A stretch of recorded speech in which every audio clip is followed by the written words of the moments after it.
Boa noite a todos e todas. Agradecer ao Viana e ao Gilberto pelo convite. É uma honra para a Caixa Federal estar aqui hoje, na Casa do Corretor, né? Conversando com vocês, que são tão importantes na cadeia do crédito imobiliário, né? Não existe venda sem corretor. Então, a participação de vocês é essencial em toda a cadeia. E vocês têm um relacionamento direto com o cliente, né? É vocês quem trabalham com o vendedor e com o comprador. Então, o papel é fundamental. E a gente quer passar para vocês rapidamente um pouco do que foi feito e como está o mercado imobiliário no país, né?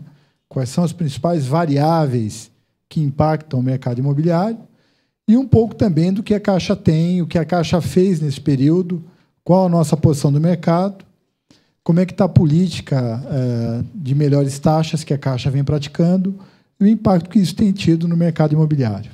Tá? A gente vai fazer a apresentação, depois a gente abre para poder bater um papo com vocês. Nós estamos com a nossa equipe aqui, que cuida de crédito imobiliário na superintendência. Também temos os colegas da agência aqui, Jardim Paulista, que é quem faz o relacionamento direto com o CRES São Paulo. E também temos a participação dos correspondentes bancários da Caixa, que estão aqui hoje também abrilhantando esse grande encontro. Ok, pessoal? Depois que a gente fizer a apresentação, a gente abre para poder conversar com vocês e responder algumas perguntas, tá bom? Então, vamos começar? A participação do crédito imobiliário no PIB nacional, né? Então, eu queria que vocês observassem bem que nós estamos hoje com 8,2% do PIB, hoje é crédito imobiliário. Mas, se a gente comparar esse percentual com o crédito imobiliário nos outros países, nós vamos descobrir que a gente tem muito o que crescer. Tem muito o que ser financiado ainda de imóveis, de residência para a população brasileira. Então, nós estamos hoje com 8,2%, mas nós estamos atrás de México, da China, da Itália, da África do Sul, da França, que tem percentuais muito maiores do que a Caixa. Portanto, o PIB pode absorver um percentual maior de financiamento imobiliário, ou seja, tem espaço na economia para a gente poder crescer com crédito. Só mais um detalhe, em 2007, esse percentual equivalia a 1,8%. Então, eu queria que vocês vissem a curva de crescimento que a gente está tendo, principalmente a partir da atuação da Caixa e do programa Minha Casa, Minha Vida, o impacto que ele teve, né?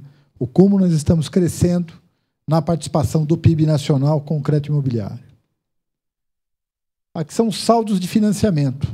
É a carteira de financiamento que todas as instituições financeiras do Brasil têm. Então, nós temos hoje perto de 400 bilhões de reais em financiamento imobiliário. Ok? Então, ele pode e também registrar o crescimento que a gente vem tendo para o crescimento imobiliário. E aí entra algumas coisas que são importantes que vocês participaram muito. O primeiro item, eu creio que é a alienação fiduciária. Quando nós saímos da hipoteca para a alienação fiduciária. Porque a gente pôde trazer para o mercado, para as instituições financeiras, um marco legal que permitiu aos bancos terem uma retomada mais rápida do imóvel. Houve também negociações com o judiciário, com o marco regulatório do encontrão verso, que eram questões judiciais que ficavam pendentes, né? Antigamente, as pessoas financiavam e imediatamente paravam de pagar, entravam com uma ação na justiça. E com o encontrão verso, a gente também teve um ganho muito grande. Isso possibilitou que os bancos que não financiavam a habitação passassem a retomar o financiamento habitacional. E essa volta das instituições financeiras e o crescimento da carteira da Caixa de financiamento imobiliário permitiu todo esse crescimento do financiamento. Ok? Aqui o déficit habitacional, outra informação relevante. Pela primeira vez, nós conseguimos combater o déficit habitacional, conseguimos ter uma redução do déficit habitacional. Mas não foi só o Minha Casa Minha Vida, não foi só o crédito habitacional. Isso tem a ver com o crescimento, com o aumento da renda da população brasileira, com o aumento da classe C, que possibilitou que as famílias também pudessem produzir seus imóveis. Então, esse combate ao déficit deve muito ao Minha Casa Minha Vida, ao financiamento imobiliário, mas principalmente à economia, ao crescimento econômico que o país viveu nesses tempos, em que permitiu que a gente tivesse a redução. Mas, mesmo tendo redução do déficit habitacional, nós temos um grande déficit para combater. Então, tem muita demanda ainda para ser atendida em habitação. Tem muita gente sem casa. Então, isso também sinaliza que, para o futuro, nós teremos muito o que crescer no crédito habitacional. E o número de domicílios brasileiros são 63 milhões de domicílios que a gente tem no Brasil. Aqui é um pouco do componente do déficit habitacional, que tipo de moradia que a gente tem que combater, né? Então, tem habitações precárias, coabitação, excedente de aluguel e adensamento de aluguel. Então, são formas de convivência, formas de moradia que não são dignas, né? Que a gente precisa trabalhar para poder corrigir. Dignas não, mas você acaba tendo 2, 3 famílias morando, o filho vai casar, acaba morando no fundo da casa do pai, você tem o plano das favelas, o plano das ocupações, que a gente tem que fazer um trabalho muito forte para poder suprir de habitação. Aqui o cenário econômico, né, que ele sinaliza para a estabilidade também. Então, a população economicamente ativa e ocupada é muito grande, o sinaliza que o desemprego está muito baixo no Brasil.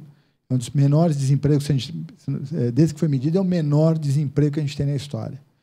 E isso, obviamente, você coloca muita gente no mercado, muita gente para comprar casa também. E o índice de expectativa do consumidor que continua elevado. Aqui a participação crescente do crédito imobiliário, né? Então, se a gente olhar o crescimento do crédito imobiliário, que é a terceira coluna, é o que mais tem crescido. Ele era menos relevante e ele vem crescendo ano a ano a sua participação. Aqui é no cômputo de todos os tipos de financiamento que existem, né? Dentro de toda a carteira de crédito, todo tipo de financiamento que tem, a representatividade do crédito imobiliário de 2009 a 2013 e como ele vem crescendo. Ok? Então, isso é geração também de trabalho para vocês, de comercialização de novos imóveis, de lançamento de novos empreendimentos. Aqui é a evolução de saldo por modalidade, né? Então, a primeira coluna é o imobiliário. Observem como ele cresceu, esse é o volume de carteira em bilhões de reais.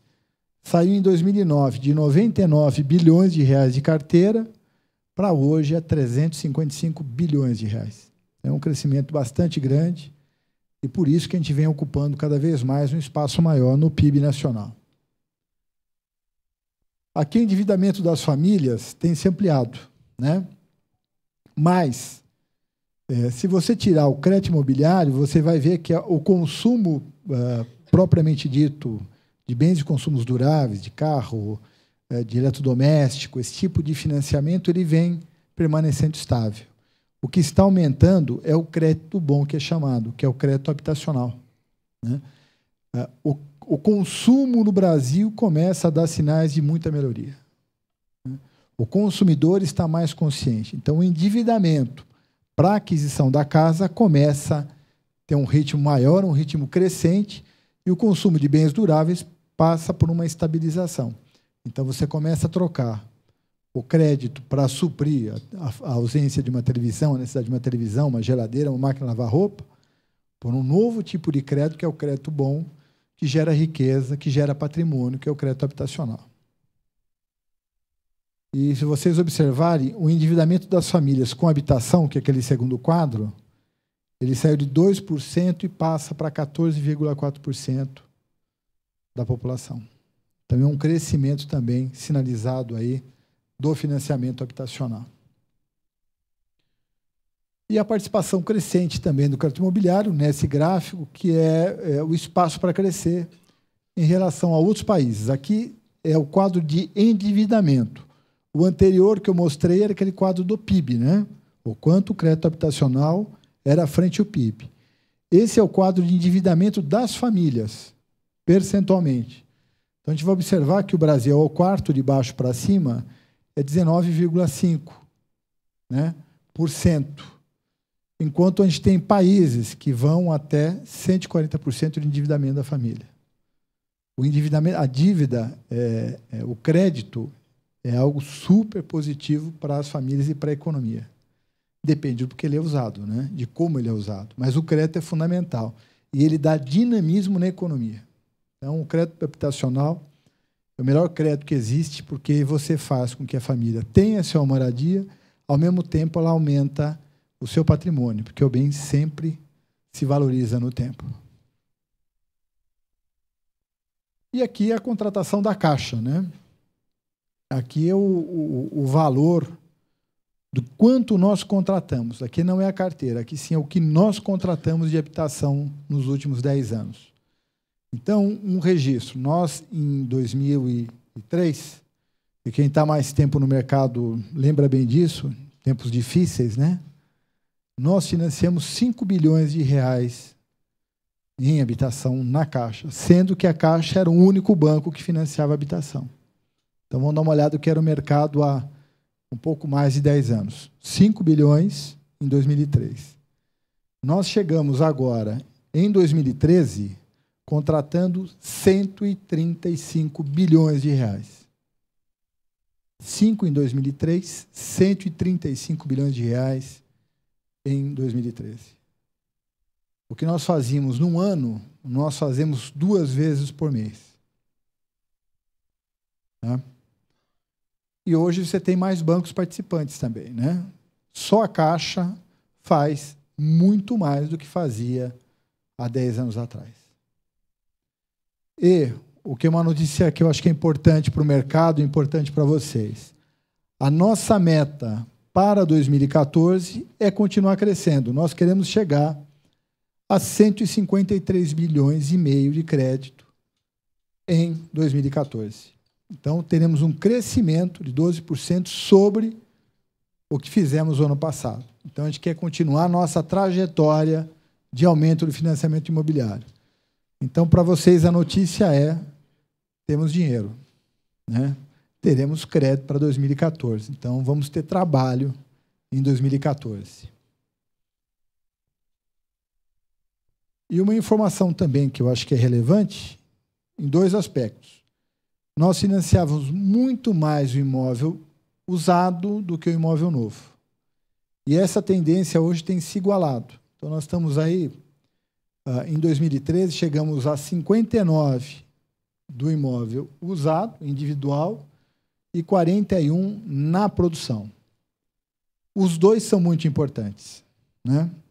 É importante você manter o financiamento ao imóvel usado, porque você dá dinamismo à economia, você dá dinamismo às famílias para poderem comercializar seus imóveis e você ter o recurso girando e as pessoas podendo comprar e vender.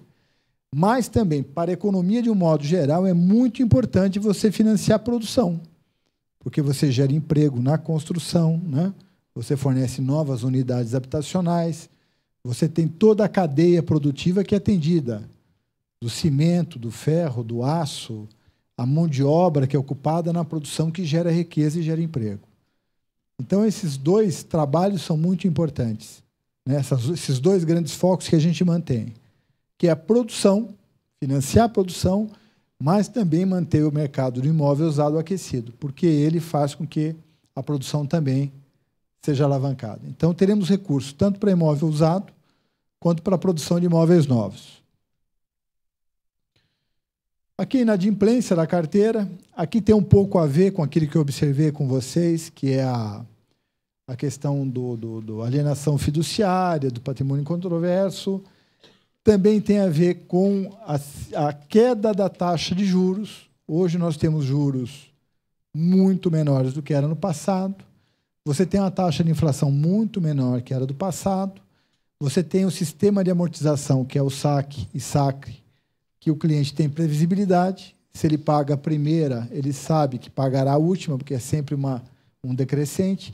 Isso trouxe uma coisa que é importante, que é estabilidade, confiabilidade para quem vai financiar o imóvel. Tanto para quem compra, para quem vende, para quem intermedia, porque sabe como funciona a regra do jogo. Então, hoje nós temos um índice de inadimplência bastante baixo, né? Um dos menores do mercado, porque nós também trabalhamos com um processo de apuração de renda cada dia mais aperfeiçoado. Então, a gente consegue ter flexibilidade para atender muita gente, mas o rigor necessário para mitigar o risco de você ter uma carteira saudável. E esse é o volume, né? A Caixa aplicou, dentro daquilo que a gente contratou, para ter uma noção do dinamismo do que é, nós aplicamos em 3 anos 300 bilhões de reais. Se pegar os últimos 3 anos, a partir do Minha Casa Minha Vida, a Caixa contratou e aplicou 300 bilhões de reais na economia. Okay? O que gerou 4,2 milhões de contratos. Se a gente pegar o Uruguai tem 3 milhões de habitantes, né?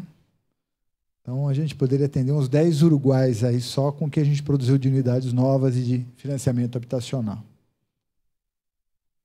Aí é o share da Caixa, né? Do mercado todo, qual a participação da Caixa? Nós temos hoje aí 68% do mercado habitacional é da Caixa.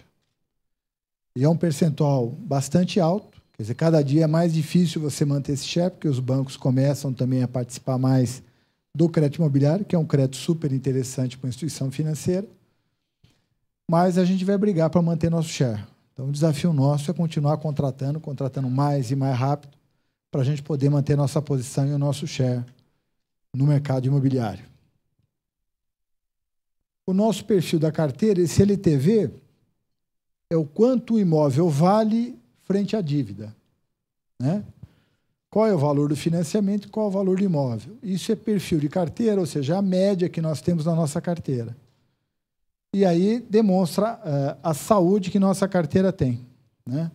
Porque nós temos hoje em torno de, olha, a nossa garantia passa de 70% em relação ao valor do imóvel financiado.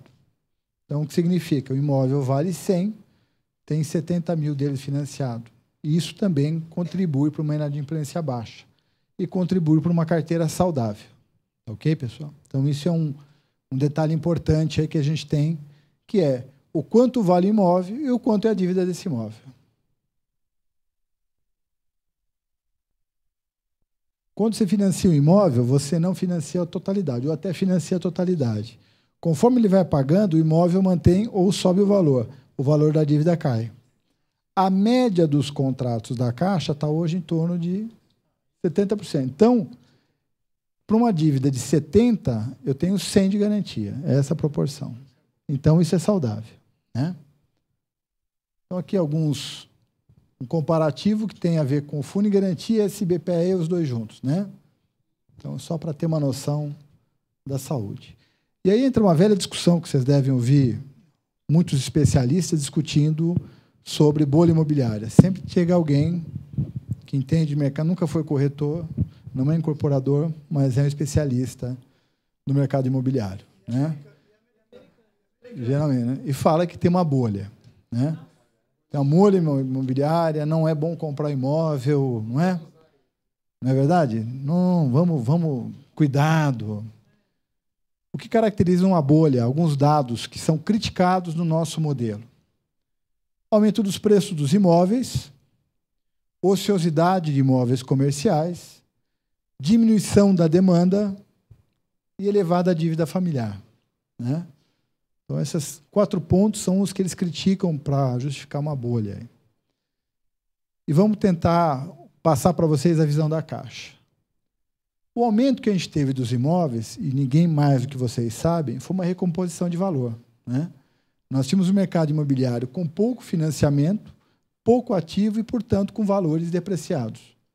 A hora que você irriga a economia com recursos, gera emprego e dá crédito barato, é natural que os imóveis reconquistem e recuperem o valor de mercado efetivo. Então, houve um crescimento, mas, basicamente, foi uma recomposição de mercado. E essa recomposição, vocês estão acompanhando, ela já está mais estabilizada. Os imóveis se valorizam, mas estão se valorizando num patamar bem menor do que foi em 2008, 2009 e 2010. Então, você tem um crescimento, sim, de valorização, mas ele é menos agressivo e muito mais próximo dos índices de inflação hoje. Então, você tem um crescimento de dívida hoje bastante estável e muito bem acompanhado. Os imóveis nossos são basicamente destinados à moradia, Não são imóveis comerciais que estão financiados. São imóveis residenciais, que, portanto, compõem, né, a vida das famílias. Então, as pessoas pagam aonde moram. É diferente do imóvel comercial desocupado. Não é o caso do nosso financiamento, do financiamento do país de um modo geral. Falta de demanda não é nosso caso, porque o que não falta é déficit habitacional.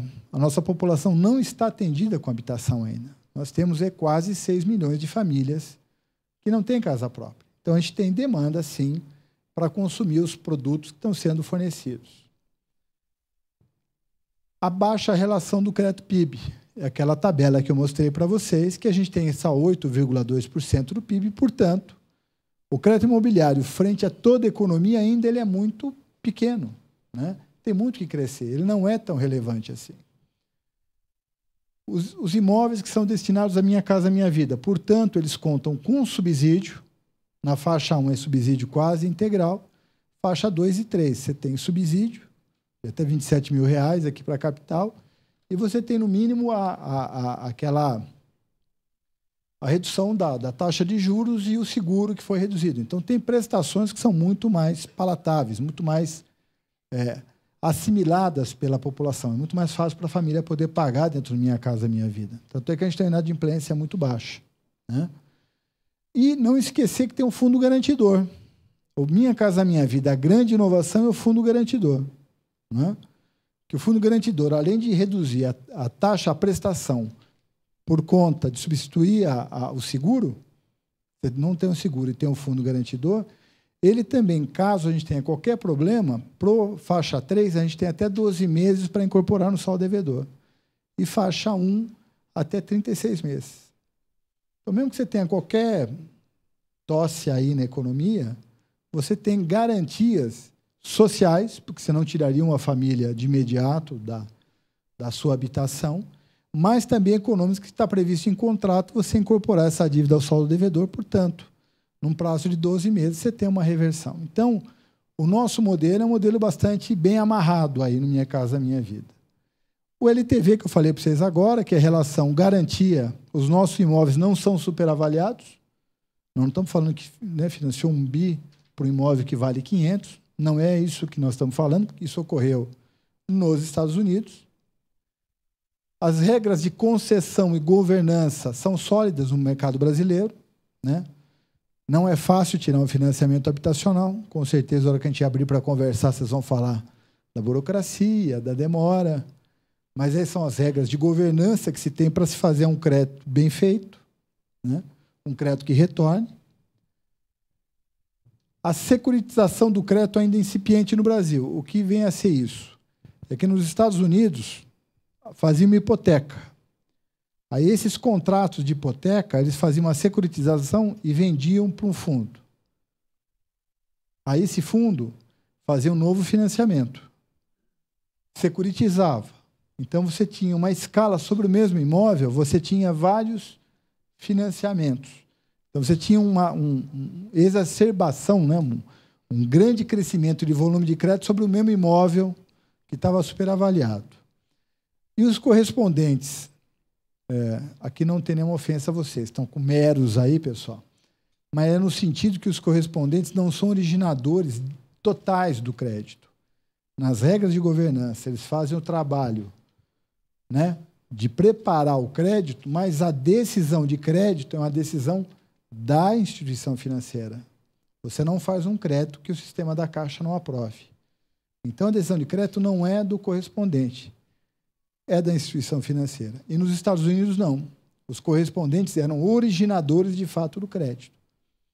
Então, senhores, a visão da Caixa é uma visão que não existe bolha imobiliária, né? Nós temos espaço para crescer, nós temos espaço para ampliar o crédito imobiliário com segurança e com tranquilidade. Aí, falando um pouquinho mais do crédito habitacional mesmo, um pouquinho mais propriamente dito, nós temos soluções para a casa própria. Nós temos soluções para construção de casa própria. E temos soluções para reforma e ampliação da casa própria, né? Então, a gente trabalha desde a produção de novas unidades, trabalha também o financiamento de imóveis já usados, mas financia a reforma, ampliação e a produção de novas unidades, inclusive na pessoa física. Então, soluções para clientes de toda a faixa de renda. A gente trabalha hoje, do Minha Casa Minha Vida, faixa 1, que são famílias de até R$ 1.600, né? É a camada da população mais carente, que mais necessita da presença do Estado. Como nós financiamos imóveis fora do sistema financeiro de habitação de R$ 10 milhões. Então, a gente pode financiar a pessoa que precisa, que é a grande quantidade do nosso atendimento, mas nós trabalhamos também com financiamento à alta renda. E nós já temos alguns contratos assim, muitos contratos com valores bastante expressivos, que é o retrato do nosso mercado hoje, no mercado de São Paulo em particular, um mercado muito, muito grande. E aí comentar um pouquinho da Caixa Melhor Crédito, né? Que foi um esforço que nós fizemos, aí eu acho que vale a pena comentar. Quando todas as instituições foram chamadas pela Presidência da República, pelo Ministério da Fazenda, para discutir a questão do crédito, porque o Brasil tinha reduzido a 7,5% a taxa Selic, e essa redução não tinha chegado ao consumidor, a Caixa veio, né, e fez um estudo de sua carteira, de todas as suas carteiras, vendo as margens que a gente tinha e o que a gente poderia reduzir de taxa de juros de uma maneira segura. Quando você fala abrir mão de taxa de juros, está falando abrir mão de receita, né? Você está abrindo mão de dinheiro. Mas a gente fez um estudo muito profundo. Então, quando a gente fez esse movimento, e fomos o primeiro a fazer esse movimento, nós estudamos muito. E fizemos de uma maneira muito criteriosa, muito conscienciosa. Então, a gente fez estudado. Nós lançamos, e aí eu acho que é uma coisa bacana de a gente observar. Taxa de juros de banco, você nunca mede pela base dele, pelo mais baixo. Você sempre vê pelo mais alto. Porque, invariavelmente, ninguém te cobra a taxa mais baixa, né? Então, você não é no piso da taxa de juros que você vê se um banco cobra menos ou não. É no teto. Porque a maioria dos clientes vão pagar a taxa no teto. Quem paga uma taxa menor é quem tem um nível de reciprocidade muito grande. E aí o banco pode abaixar, porque ele tem a garantia da rentabilidade. O movimento que a Caixa fez, aí é bom a gente fazer a nossa propaganda aí. Quando vocês viram que anunciaram, o pessoal falou assim, nós reduzimos o nosso piso da taxa nossa para 1,5%, o cartão de crédito foi para 4%, o piso, o teto permaneceu o mesmo. A Caixa foi o banco que fez o seguinte, ela abaixou o piso, mas abaixou o teto. E mais um detalhe, ninguém precisa aderir para ter a taxa de juros reduzidas. Todo cliente da Caixa teve a taxa de juros reduzidas no dia 1º de maio. Todos, indistintamente, do mais rico ao mais pobre. Tinha crédito, teve a taxa de juros reduzidas. Esse movimento foi muito importante para a economia do país. Esse movimento foi importante porque fez os bancos se mexerem. Agora, a gente abre mão de receita, né? Bom, se eu ganhava 80 numa conta, passei a ganhar 40 de juros, eu perdi dinheiro. Então, você tem que ter uma compensação para isso. E a compensação que a gente foi ampliar a quantidade de clientes. Então, nós trabalhamos muito forte nesses últimos 3 anos, ampliando a base de clientes pessoa física, poupadores e contas de pessoa jurídica. É o grande esforço que a gente fez. A Caixa cresceu nos últimos 3 anos 27 milhões de contas. Nós temos hoje 70 milhões de clientes na Caixa. Ok? Cada 4 brasileiros, né? Cada 3 brasileiros, basicamente 1 é cliente da Caixa. Então, esse esforço foi compensado, a sociedade entendeu o movimento e a gente conseguiu ampliar a nossa participação e ser um banco que cresceu muito. E alguns esforços nós fizemos com essa estratégia que foi reduzir a taxa de juros para crescer o banco. Nós conseguimos sair de uma posição de 2.000 e poucas agências, hoje nós temos 4.200 agências. Se vocês subirem a Pamplona, vocês vão ver uma agência que a gente abriu há 6 meses atrás. Se vocês atravessarem a Pamplona da Paulista, tem uma agência que a gente vai abrir daqui a 6 meses. Né? Tá. Hã? Vou abrir mais uma agora. É a próxima que a gente vai inaugurar, né? Nós estamos hoje com mais de 4.000 agências no país. Então, um esforço grande porque crescer o número de agências.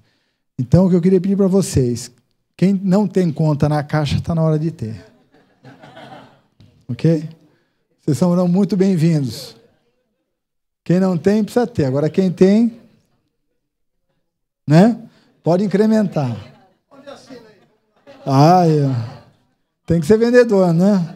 O corretor não é vendedor, mas o gerente de banco também é, né? Então, agora, nós temos as menores taxas de juros da habitação. Quando a gente reduziu, também reduziu da habitação.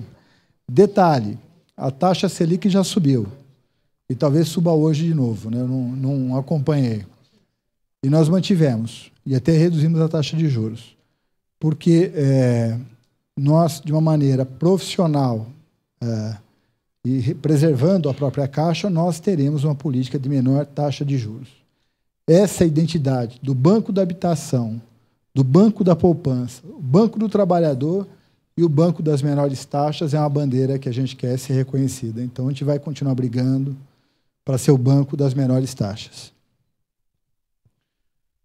Foco na pessoa física que detém o poder para definir o banco de relacionamento.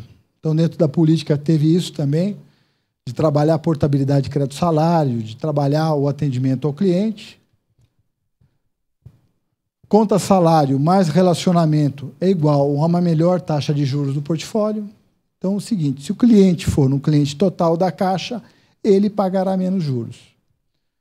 Isso não é venda casada, não é venda cruzada, não é nada. Isso é uma política de relacionamento.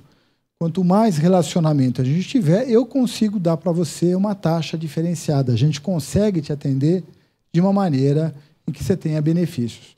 Trabalhar comigo é bom. Acho que é essa que é a visão que se quer passar. Trabalhe com a gente que a gente pode também te atender mais e melhor ainda. Estratégia de diferenciação para o setor público, aí é um foco que a Caixa tem, enquanto o Banco Público também.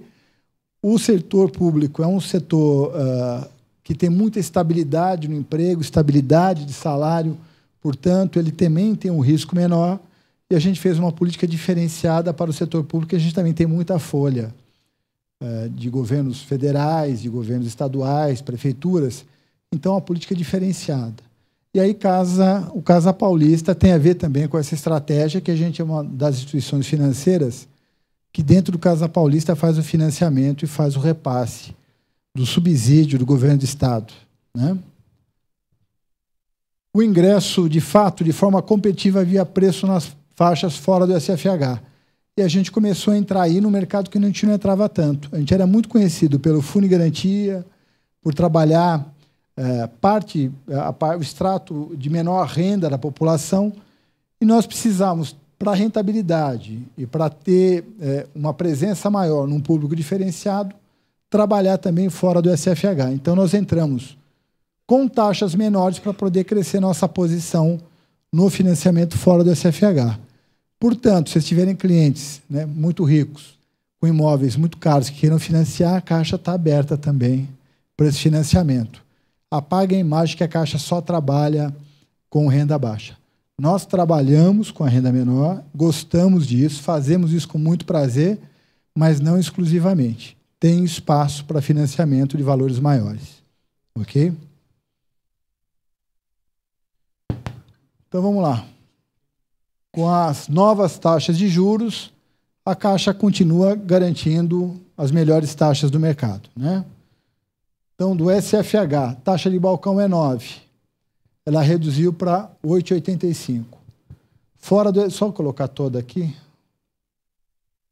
Vamos lá, para vocês terem noção. De 9 para 8,85, fora do SFH, de 9,90 para 9,40. Aí é taxa de balcão. Para quem não é cliente, detalhe, nós operamos e financiamos quem não é cliente também, ok? A pessoa não é obrigado a ser. O que nós oferecemos é vantagem para aquele que é cliente e traz seu salário para operar com a Caixa. Então, vamos lá. No SFH, taxa porta de negócio, que é o balcão aí, vai para 8,4, caiu para 8,3, né? Se ele tiver a porta de negócios mais salários, cai para 7,8. Um servidor na porta de negócios, que é basicamente a entrada, é 8,2, caiu para 8,1. Mas se o servidor trouxer a conta salário dele, a taxa de juros vai para 7,7.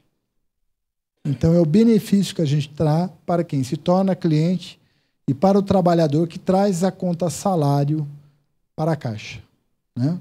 Aí, nesse relacionamento, ele tem cartão de crédito, conta, cheque especial, aí a gente vai dar um portfólio de produtos com taxas menores para atender esse cliente, né? E todo mundo tem cartão de crédito, todo mundo tem seguro, todo mundo tem cartão, né? E se você financia o melhor bem da pessoa, por que não o seu da Caixa, né? Por que não? Porque a gente vai devolver com uma redução de taxa de juros também. É a contrapartida.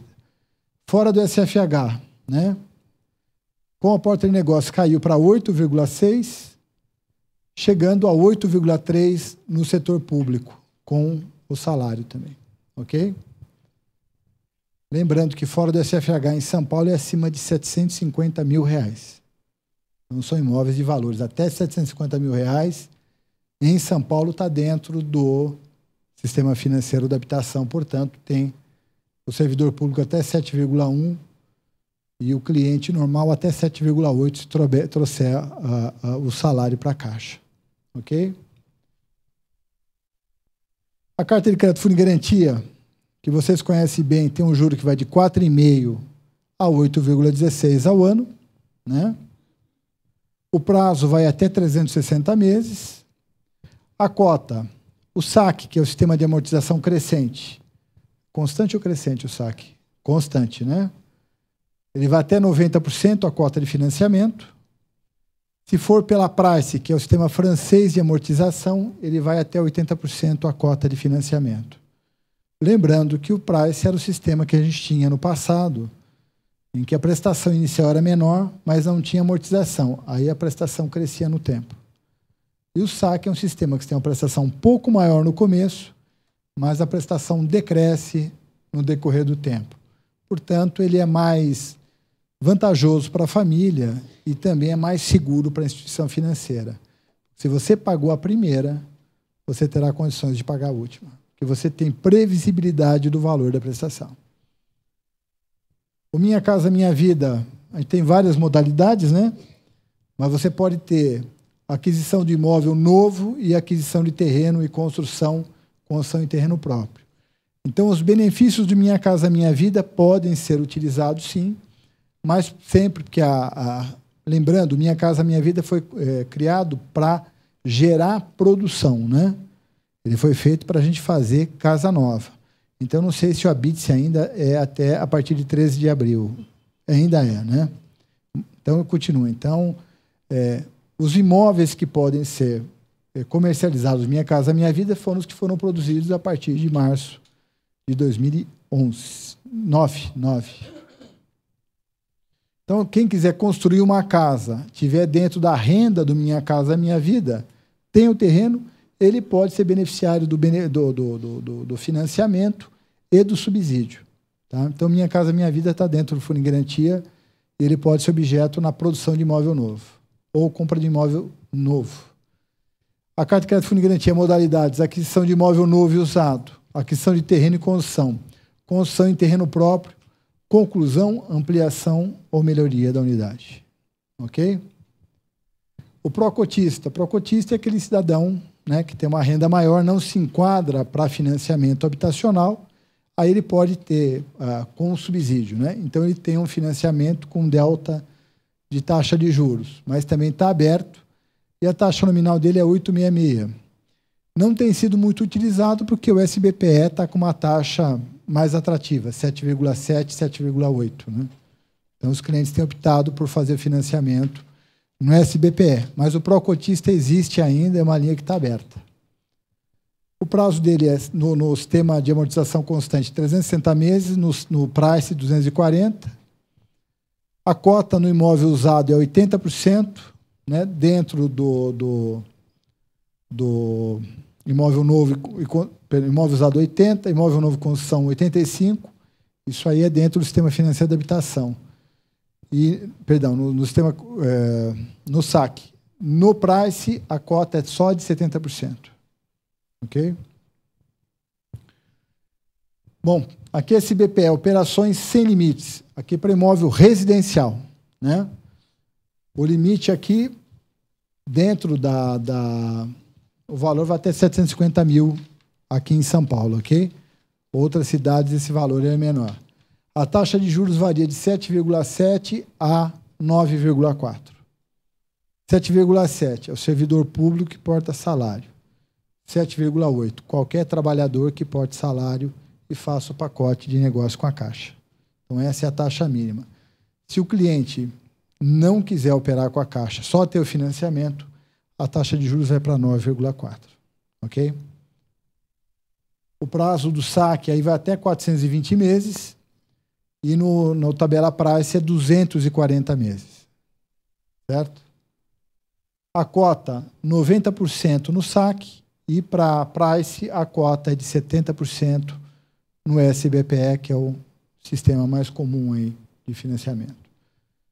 Aí operações com imóveis comerciais. A taxa de juros vai de 11% a 12%. Aqui são os imóveis comerciais, tá, pessoal? Então, a taxa de juros diferenciada é um prazo diferenciado, porque ele não é focado em residência. No saque, 240 meses e a cota de 80%. Não tem price, né? No comercial, nós não temos price, ok? Então, vamos lá. Utilização de fundo de garantia. Aí são as regras que eu acho que vale a pena a gente repassar, porque elas são importantes e o fundo de garantia é um grande alavancador de vendas, né? Então, tem muita gente que tem um fundo de garantia, ele é uma boa entrada, ou amortiza uma dívida, e ele acaba facilitando a aquisição do imóvel ou até mesmo a reforma. Então, rapidamente aí, os recursos da conta vinculada podem ser usados na aquisição de imóvel residencial urbano concluído para pagamento parcial ou total do valor do imóvel e nas operações de consórcio para pagamento de lance ou complementação da carta de crédito. Ok? Então, o fundo de garantia pode ser utilizado para isso. Podem também ser usados na construção de imóvel residencial urbano, como parte do valor total dos recursos próprios. Nesse caso, a operação é realizada somente se for vinculada a um financiamento ou a um programa de autofinanciamento. Então, para poder utilizar o fundo de garantia, o cidadão tem que fazer ou aquisição junto a uma construtora, ou ele fazer o financiamento e a produção da sua unidade, que ele vai poder utilizar o fundo de garantia. Então, a venda de um imóvel em produção por uma construtora pode usar o fundo de garantia. Se eu, enquanto cidadão, quiser construir minha casa, posso utilizar o fundo de garantia. Ok? Podem também ser usados para amortizar ou liquidar o contrato habitacional e ainda no pagamento de parte das prestações mensais. Então, eu tenho um dinheiro lá, tenho uma dívida, eu posso amortizar o valor total da dívida, aí reduzindo o prazo, ou eu posso diminuir o valor da prestação pelo prazo remanescente. Mantenho a mesma quantidade de prestações, mas reduzo o valor das prestações. O fundo de garantia também pode ser utilizado para isso. Aí entram as exigências no uso dessa conta. Quer dizer, quais são os limites para utilizar o fundo de garantia. O titular da conta deve possuir 36 meses de contribuição no fundo de garantia, alternado ou não. Não precisa ser 36 meses consecutivos. Você pode ter alternância aí. E atender às condições abaixo. Ele não pode ter um financiamento ativo para imóvel residencial no SFH em qualquer parte do território nacional. Então, se eu tenho um financiamento em Manaus, dentro do SFH, se eu quiser comprar um imóvel aqui com fundo de garantia, eu não posso. Ok? Tá? Então, se eu tiver um financiamento, eu não posso. Não ser possuidor, promitente comprador, proprietário, usufrutuário ou cessionário de outro imóvel residencial urbano, concluído ou em construção no município onde mora ou onde exerce seu trabalho principal, nos municípios vizinhos e na região metropolitana. Porque essa é uma regra também de utilização que você pode utilizar na cidade em que reside ou na cidade que trabalha ou nas cidades limítrofes, né? Ou região metropolitana. Mas, se você tem, às vezes acontece doação, né? Usufruto, aí você não pode utilizar o fundo de garantia. Porque a lógica do fundo de garantia é você servir o financiamento para a primeira moradia da família ou para a moradia daquela família, ou única moradia, né? O imóvel deve ser residencial urbano, portanto, chácaras em áreas não urbanas, áreas rurais, não podem ser objeto. Devidamente matriculado no registro de imóveis, não ter sido objeto de utilização do fundo de garantia em aquisição anterior ou liberação da última parcela de construção há menos de 3 anos. Portanto, se eu comprar um imóvel hoje, ficar 1 ano, querer vender, quem for comprar não pode usar o fundo de garantia. Se eu comprar hoje, usar meu fundo de garantia, ficar 3 anos, 3 anos e meio, quem comprar pode utilizar o fundo de garantia. Está claro, pessoal? E também, na data da contratação, não pode ter valor venal superior a 750 mil em São Paulo, Minas Gerais, Distrito Federal e Rio de Janeiro. Aí são as... Pega a região metropolitana ou só a cidade aqui? Eu não me lembro. O estado inteiro, né? Então, nesses estados, o valor é 750 mil. Nos demais estados, 650 mil. Fizeram essa equação, então corrigiram legal. Bom, pessoal, a vida pede facilidade, né? Nós estamos com um novo simulador no nosso site, está bem mais simples, né? Você consegue fazer mais rapidamente a simulação. Então, convido a vocês a acessarem nosso site para poder fazer esse exercício. Não vai pedir tantas informações como pediu o antigo. Agora ele é bem mais simples para você chegar no valor de financiamento, na sua capacidade de renda também. Nós temos aí o balcão de imóveis net, né? Então, vamos lá. No site da Caixa, internet, você pode simular o seu crédito imobiliário. Todos vocês, eu creio que já conhecem. Tem um balcão de imóveis na internet, oferta de imóveis pré-avaliados, e os nossos correspondentes imobiliários, né? Que é para dar celeridade, comodidade na contratação do nosso crédito imobiliário. A Caixa, por estratégia, para a gente poder crescer como nós crescemos no crédito, não dá para fazer tudo só com a força de trabalho que a gente tem com os nossos empregados, nossas agências. A gente não daria conta de suprir o mercado com o dinheiro que a gente supriu, sem contar com o apoio dos correspondentes. Então, a gente fez um esforço muito grande de contratar empresas correspondentes, capacitá-las a fazer esse trabalho para operar com a gente. Então, nós temos alguns colegas que estão aqui, que são parceiros nossos, correspondentes. Eles têm estabelecido parcerias muito proveitosas, muito interessantes com imobiliárias e com corretores imobiliários, porque eles assumiram o papel de cuidar dessa parte burocrática que é muito grande.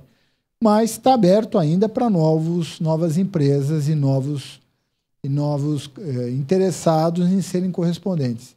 É um processo que não está fechado. Aqueles que se interessarem em serem correspondentes da Caixa, estamos abertos, dispostos a contratá-los, a treiná-los, capacitá-los, porque é muito importante. A gente conta com essa grande força, que é a força do correspondente para fazer esse processo e ganhar velocidade.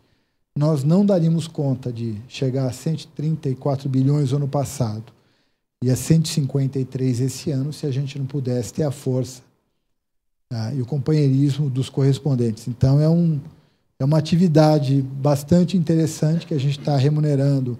Eles acreditam que não, mas nós temos certeza que a gente está pagando bem, né? Eles não aceitam muito isso aí, mas a gente tem certeza disso. E está aberto, quer dizer, eu acho que é uma atividade que eu acho que é interessante também, porque vocês dominam a questão do crédito imobiliário, né?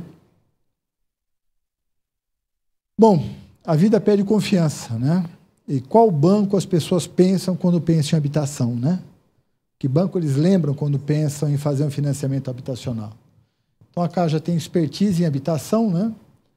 Nós temos tradição